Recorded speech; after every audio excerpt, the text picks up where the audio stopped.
जय श्री कृष्णा। तीज माता की कहानी। एक साहूकार के 7 बेटे 7 बहुएं थी और एक बेटी थी।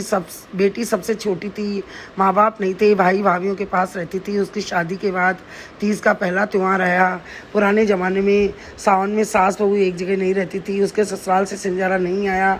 ससुराल वाले बहुत ही गरीब थे। अब तीज के दिन सारी सहेलियां नई लहरिए ओढ़ कर तीज खेलने गई। साहूकार की बेटी ने कहा, मेरे लहरिया नहीं आया, क्या पहनूं? उसकी सहेलियां बोली, तेरे 7 भाभी हैं, किसी भी भाभी का पहन ले।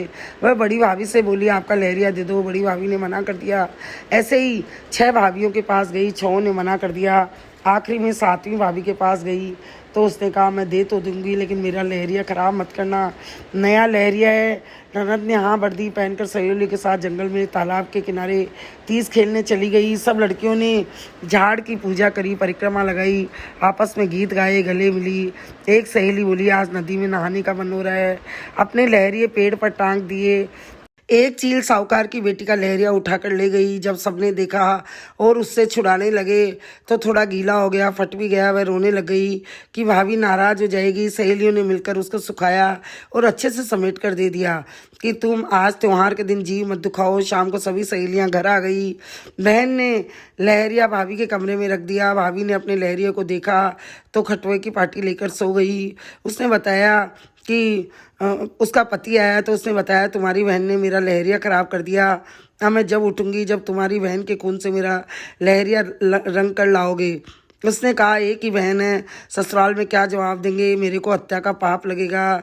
लेकिन उसने जिद कर ली। अगले दिन बैलगाड़ी में बहन को बिठाकर भाई दूर जंगल में बहला फुसला कर ले गया और कहा कि ननिहाल जा रहे हैं। बहन ने कहा, ये रास्ता नहीं है, तो डांट कर चुप करा दिया। पहले के ज़माने में शादियां बहुत छोटी उम्र में हो जाती थी। बहन केवल 9 वर्ष की थी।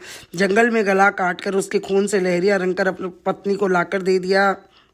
पत्नी खुश हो गई। अब श्रावण महीना पूरा हुआ। ससुराल वालों ने नाई को भेजा। पहले एक गांव से दूसरे गांव में पैदल ही जाते थे। रास्ते में नाई बोर्डी उसको बहन को खोद खड्डा गाड़ कर आ गया था। उसके ऊपर एक बोर्डी का पेड़ उग गया। रास्ते में नाई आया तो बोर्डी के नीचे बैठ गया। बोर्डी घेर घुमेर हो रही थी। मोटे मोटे बोर लग रहे थे। उसने बोर्डी से बोर तोड़े तो आवाज़ आई, नाई जी फूल मत तोड़ो, पान मत तोड़ो, पापी बीरो पाप करो, नाड़ काट चूंदड़ी रंगी।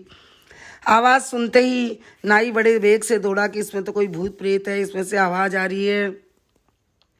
भागता हुआ वो बहू के घर पे गया। बोला, बहू को भेजो। भाइयों ने कहा, ननिहाल गई हुई है। थोड़े दिन बाद ससुराल से ब्राह्मण को भेजा। ब्राह्मण भी रास्ते में बोर्डी के नीचे सो गया। उठकर जाने लगा तो बोर तोड़ते ही उसमें से आवाज़ आई, ब्राह्मण जी फूल मत तोड़ो, पान मत तोड़ो, पापी बीरो पाप करियो छे, नाड़ काट चूंदड़ी रंगी।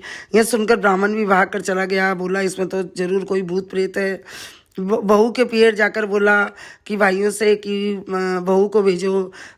भाइयों ने कह दिया, वो तो दादी रे गई हुई है। ब्राह्मण चला गया। अपने यजमान से रास्ते की सारी बात बताई। कुछ दिन बाद ससुर जी खुद गए। रास्ते में बोर्डी के नीचे आराम किया। बोर तोड़ने लगे तो उसमें से आवाज़ आई, ससुर जी फूल मत तोड़ो, पान मत तोड़ो, पापी वीरो पाप करियो छे, नाड़ काट चूंदड़ी रंगी। सुनकर ससुर जी भी घबरा गए। भागते हुए बेटे के ससुराल गए। सबने भाई जी की खातिरदारी करी। ससुर जी बोले, बहू को भेजो। भाइयों ने कहा, वह ननिहाल गई हुई है। ससुर जी बोले कि बहुत दिनों से आप यही बोल रहे हो। थोड़े दिन बाद उन्होंने बड़े बेटे को भेजा। बड़ा बेटा भी वही रास्ता था उसके घर जाने का, तो बोर्डी के नीचे विश्राम किया। बेर तोड़ने लगा तो आवाज़ आई, जेठ जी फूल मत तोड़ो, पान मत तोड़ो, पापी वीरो पाप करियो छे, नाड़ काट चूंदड़ी रंगी।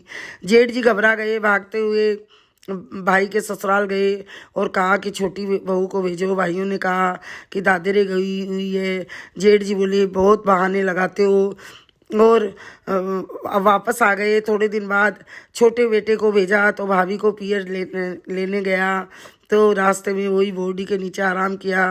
बेर तोड़े तो उसमें से आवाज़ आई, देवर जी फूल मत तोड़ो, पान मत तोड़ो, पापी वीरो पाप करियो छे, नाड़ काट चूंदड़ी रंगी। देवर भी घबरा कर भाग कर भाभी के पियर जाकर रुका। बोला, भाभी को भेजो। भाइयों ने फिर से बहाना बना दिया कि बाद में भेजेंगे। सारे परिवार वाले बैठकर रास्ते की सारी बात पर विचार किया कि जो भी लेने गया उसी के नाम से पहचान से आवाज़ आई है। नाई ब्राह्मण ससुर जेठ देवर, उस पेड़ में ऐसी क्या बात है। अब उसके पति को भेजा तो वह लेने गया, देखे किस नाम से आवाज़ आती है। वह भी रास्ते में बोर्डी के पेड़ के नीचे चबूतरे पे बैठकर आराम करने लगा और जाते टाइम बोर तोड़ने लगा तो उसमें से आवाज़ आई, साहेब जी फूल मत तोड़ो, पान मत तोड़ो, पापी वीरो पाप करो, चरनाड़ काट चूंदड़ी रंगी।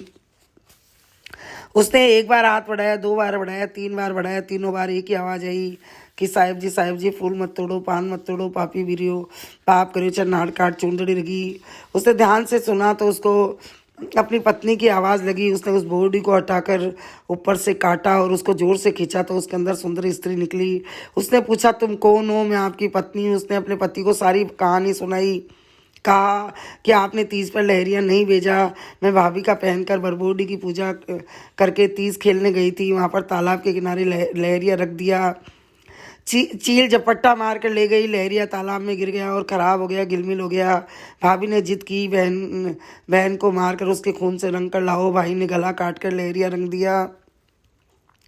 तीज की कृपा से मेरे को कुछ नहीं हुआ। 1 साल व्यतीत हो गया, आज वापस सावन की तीज आ गई। पत्नी को लेकर गया और उसको छिपा दिया। सभी भाई ससुराल में जाकर सभी भाई भाभी को बुलाकर पूछा कि आज मुझे सब सच सच बताओ, मेरी पत्नी कहाँ है। सबकी आंखों में आंसू आ गए और किसी ने कुछ नहीं बताया। उसने छुपाई हुई पत्नी का हाथ पकड़कर बाहर निकाल कर लाया। सब बहन को देखकर चकित हो गए। बहन इतनी सुंदर लग रही थी। आभा की सी बिजली, होली के से जड़, केसर के से कामली, गुलाब के से रंग। सबने पूछा कहाँ से आई। उसने अपने छोटे भाई से कहा तो उसने बताया कि भाभी के कहने पर एक लहरी के लिए बहन का गला काट कर हत्या कर दी। भाई बहन से माफ़ी मांगी और बहुत शर्मिंदा हुआ।